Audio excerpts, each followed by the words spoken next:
मनोज जरांगे पाटलांना जीवे मारण्याची धमकी दिल्याची ऑडिओ क्लिप व्हायरल. कराड समर्थकांकडून जरांगेंना गोळ्या घालण्याची धमकी दिल्याचा दावा.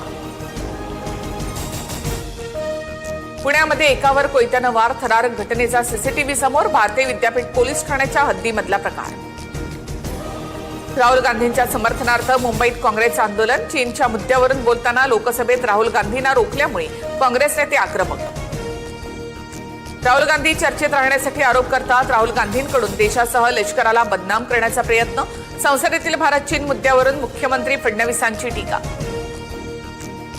दिल्लीमध्ये लोकसभा अध्यक्षांच्या कार्यालयात भाजप काँग्रेस खासदारांमध्ये बाचाबाची. राहुल गांधींना बोलू दिलं जात नाही, मग दुबेंना संधी का दिली जाते? काँग्रेस खासदारांकडून सवाल उपस्थित.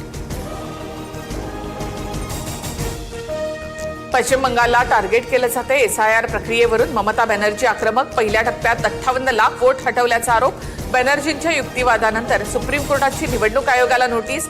9 फेब्रुवारीला पुढील सुनावणी.